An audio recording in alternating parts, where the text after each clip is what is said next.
The Electoral College voted for Biden, but could dueling electors still make a difference?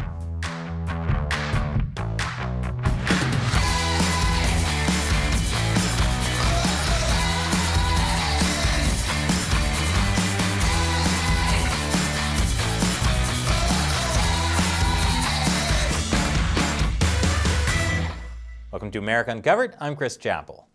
Well, I am happy to say the U.S. 2020 presidential election is finally over.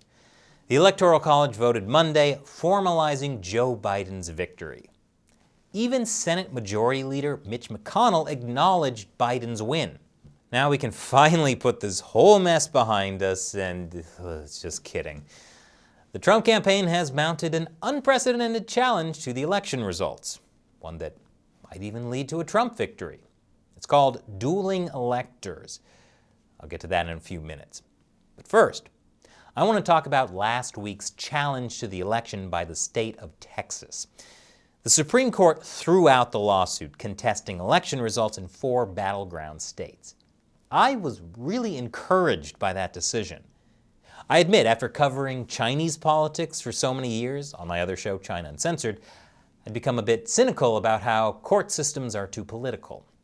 I figured, okay, the U.S. Supreme Court has 9 justices, and 6 of them are conservative, so they'll side with Trump. That was also the concern expressed by many in the media, the idea that Trump has told the Supreme Court that they're on his election team. There were a ton of these stories during Justice Amy Coney Barrett's confirmation hearings, about how her first votes could throw the election to Trump, or about the chilling idea that she said she would need to hear arguments about whether Trump could postpone the election. How dare she say that she would need to actually hear the legal arguments instead of giving off-the-cuff answers like a pundit? In an op-ed, Democratic Senator Sheldon Whitehouse accused Republicans of rushing through Coney Barrett's confirmation specifically to get Trump reelected. Well, if she was supposed to do everything she could to get Trump reelected, she wasn't very good at it.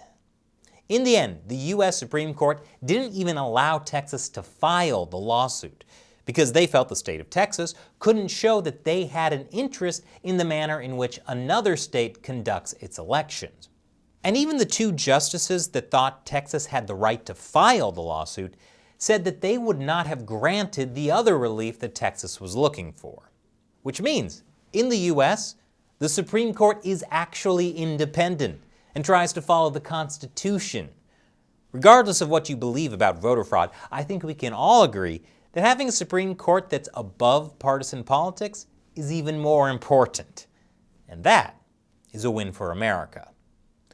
But that doesn't mean it's over for the Trump campaign, because dueling electors. I'll explain right after this short break. Welcome back. Dueling electors.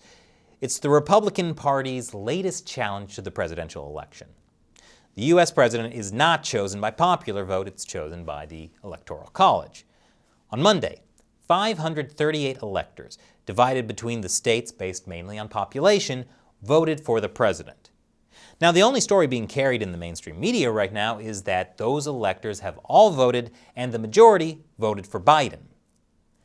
But that isn't the whole story, because it is theoretically possible for the governor and legislature, each representing a different political party, to submit 2 different election results, leading to so-called dueling slates of electors. Well, it's not just theory anymore, because Republican electors in 7 states cast alternative slates of votes for President Donald Trump on December 14th, while in those same states, the certified Democrat electors cast votes for Biden. Now, according to AP, the Republican electors who cast alternative votes on Monday were not designated by any state official and don't currently have any legal status. And it's true that the Republican electors were chosen by the Republican parties in each state, not the state legislatures. But it doesn't mean they don't carry any weight. According to the Republican electors, casting their votes would preserve Trump's legal claim for the election as the president pursues legal challenges to the outcome. How would it do that? On January 6th, Congress will meet to count the electoral votes. And according to U.S. code, they will have to look into all the certificates and papers purporting to be certificates of the electoral votes.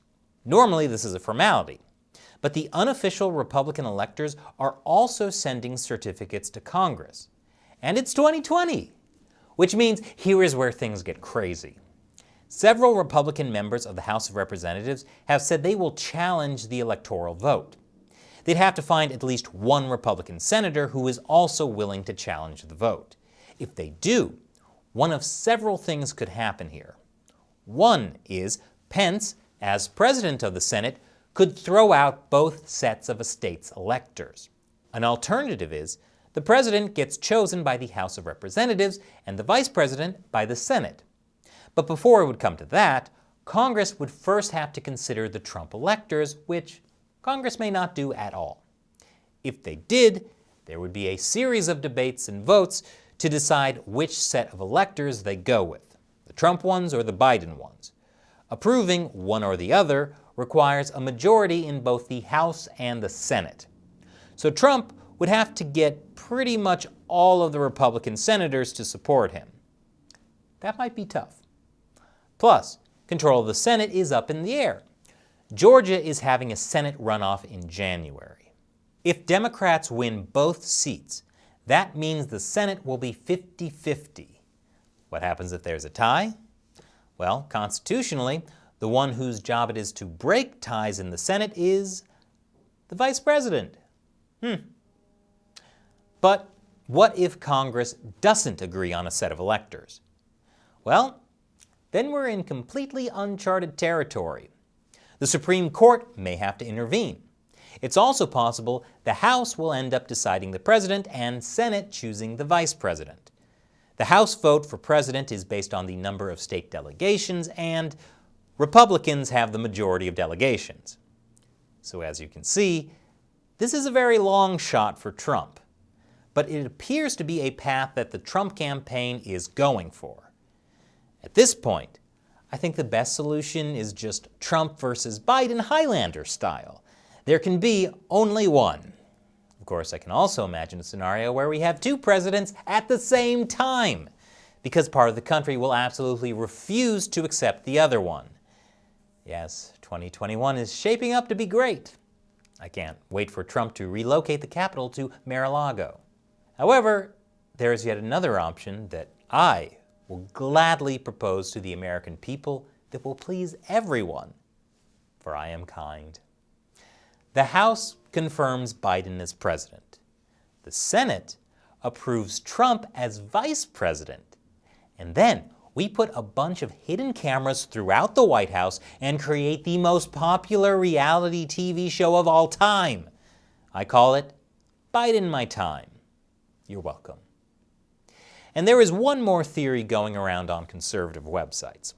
According to BuzzFeed, the theory gaining steam is that Trump will invoke the Insurrection Act of 1807 to call in the military, who will seize the election ballots, conduct their own recount to prove Trump won, then round up and imprison Democrats and others seen as traitors.